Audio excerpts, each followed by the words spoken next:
প্রিয় দর্শক শ্রোতা বন্ধুরা, আমরা খুবই আশা করেছিলাম যে নতুন সরকার আসার পরে আইন শৃঙ্খলার পরিস্থিতির নাটকীয় উন্নতি হবে, দ্রব্যমূল্যের দ্রব্যমূল্য কমে যাবে। কিন্তু সেটা আমরা দেখলাম যে না, কোনোটারই কোনো উন্নতি হয়নি। যদিও এখনো পর্যন্ত সরকারটা খুবই নতুন এবং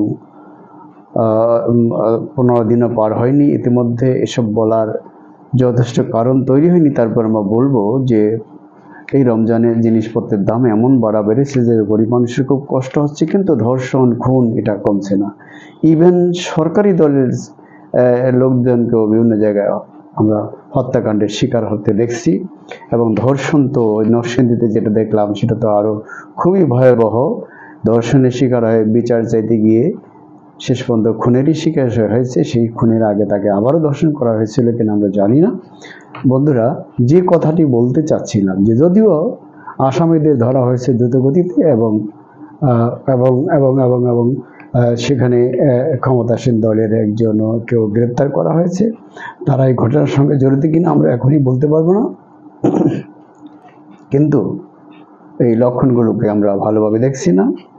আমরা হত্যাকাণ্ড, এই ধরনের ধর্ষণ হত্যাকাণ্ডের নিন্দা জানাই এবং জড়িতদের খুবই দ্রুত গতিতে শাস্তির ব্যবস্থা করার আমরা দাবি জানাচ্ছি। আর যে এই যে দায় মুক্তির বিষয়টা এসেছে, এটা এত সাহসী কী করে হয়ে ওঠে যে একজন বিচার চাইলো, গরিব মানুষ হতে পারে তাই বলে এই অবস্থা, তাকে আবারও বিচার চাওয়ার অপরাধে তার বিচার তো হলোই না। স্থানীয় একজন ইউপি সদস্যের কাছে বিচার চাইতে গেলে তারা এলাকা ছাড়তে তাকে নির্দেশ দেয় এবং সে যখন মেয়েটা তার বাপের সঙ্গে খালা বাড়িতে এলাকা ছেড়ে যাচ্ছিল তখনই তাকে আবার অপহরণ করে হত্যা করা হলো। তো এই যে ঘটনাটা, এটাকে আমরা কি বলবো, ঘটনার যেটা প্রকাশ পাচ্ছে, আমরা দেখছি এক কিশোরী ধর্ষণের শিকার হওয়ার পর বিচার চাওয়ায় তাকে হত্যা করা হয়েছে। নরসিংদীর মহিষাসুরা ইউনিয়নের ভয়াবহ ঘটনা ঘটেছে। এর মধ্যে দিয়ে আবারও বিচার ব্যবস্থার প্রতি মানুষের আস্থার গভীর সংকটের প্রতিফলন ঘটেছে। প্রথমে ধর্ষণ, তারপর বিচার চাইতে গিয়ে হুমকি, এলাকা ছাড়ার চাপ এবং শেষ পর্যন্ত অপহরণ ও হত্যা। এই ধারাবাহিকতা দেখা যায় দায়মুক্তির সংস্কৃতি কতটা ভয়ঙ্কর হয়ে উঠেছে যে আমি যা ইচ্ছা তা করবো, আমাকে কেউ কিছু বলতে পারবে না, করতে পারবে না। যদি বিচার চাও তাহলে ধরে নিয়ে খুন করে ফেলবো। এই যে এই মানসিকতাটা, এটা খুবই ভয়ঙ্কর একটা মানসিকতার পরিবর্তন। আমাদেরকে অভিযোগ অনুযায়ী ধর্ষণের ঘটনার পর পরিবারটি থানায় না গিয়ে স্থানীয় সাবেক ইউপি সদস্যের কাছে যায়। সেখানে ন্যায় বিচারের বদলে রফাদফ ধামাতে আবার চেষ্টা হয়েছে বলে দাবি উঠেছে, অভিযোগ উঠেছে। যদিও বা সত্য হয়, তবে এটি শুধু নৈতিক ব্যর্থতা নয়, আইনের শাসনের পরিপন্থী আচরণ। জনপ্রতিনিধির ভূমিকা হওয়া উচিত ছিল পরিবারকে আনুষ্ঠানিক আইনি প্রক্রিয়ায় যেতে সহায়তা করা, কিন্তু অনানুষ্ঠানিক সালিশের যে প্রবণতা দীর্ঘদিন ধরে চলে আসছে তা অনেক ভুক্তভোগীকেই আরও ঝুঁকির মুখে ঠেলে দেয়। পুলিশের বক্তব্য, পরিবারটির থানায় আসা উচিত ছিল।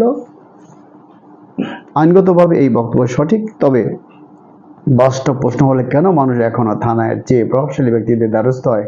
এর উত্তর নিহিত রয়েছে আস্থার ঘাটতিতে। যদি মানুষ নিশ্চিত থাকতো যে অভিযোগ করলে তাৎক্ষণিক মামলা দেওয়া হবে, নিরাপত্তা দেওয়া হবে এবং অপরাধীরা দ্রুত গ্রেপ্তার হবে, তাহলে অনিশ্চিত সালিশ প্রক্রিয়ার আশ্রয় নিত না মানুষ। বিচার প্রক্রিয়ায় বিলম্ব ও প্রভাবশালীদের প্রভাবের ধারণাই অপরাধীদের সাহস যোগায়। এই ঘটনায় ইতিমধ্যে মামলা হয়েছে। ইউনিয়নে বিএনপির এক নেতা ও তার ছেলেসহ 7 আসামিকে গ্রেপ্তার করেছে পুলিশ। কয়েকজন গ্রেপ্তার হয়েছে, নেতিবাচক লক্ষণ এগুলো, কিন্তু এখানেই শেষ নয়। প্রথম ধর্ষণের অভিযোগ কেন আনুষ্ঠানিকভাবে নিবন্ধিত হয়নি? কারা ধামাচাপা দেওয়ার ভূমিকা রেখেছে? পরিবারকে এলাকা ছাড়ার চাপ কে দিয়েছে? এসবের প্রশ্ন নিরপেক্ষ তদন্ত হওয়া প্রয়োজন। একই সঙ্গে ভুক্তভোগী পরিবারের নিরাপত্তা নিশ্চিত করা রাষ্ট্রের তাৎক্ষণিক দায়িত্ব। দুর্ভাগ্যজনকভাবে নরসিংদীর ঘটনা বিচ্ছিন্ন নয়। সম্প্রতি জাহাঙ্গীরনগর বিশ্ববিদ্যালয়ের এক ছাত্রীকে ধর্ষণের অভিযোগ, ভোলায় বাক প্রতিবন্ধী গৃহবধূকে ধর্ষণ দলবদ্ধ ধর্ষণ, হাতিয়ায় গৃহবধূকে ধর্ষণের অভিযোগ সহ সাম্প্রতিক ঘটনাগুলো দেখায় দেশের নারী ও কিশোরীরা এখনও নিরাপদ নয়। আইন ও বিশেষ ট্রাইব্যুনাল থাকা সত্ত্বেও প্রতিরোধ ও দ্রুত বিচার নিশ্চিত না হলে আইনের কঠোরতা কাগজে সীমাবদ্ধ থাকবে। নরসিংদীর কিশোরীর মৃত্যু আমাদের স্মরণ করিয়ে দেয়, বিচার চাইতে গিয়ে যদি জীবন দিতে হয় তবে আইনের শাসন কার্যকর নয়। এই মামলার পূর্ণাঙ্গ স্বচ্ছ তদন্ত, জড়িত জবাবদিহি এবং দ্রুত দৃষ্টান্ত শাস্তি হতে পারে ভুক্তভোগীদের কাছে আইনের প্রতি আস্থা ফিরিয়ে আনার পথ।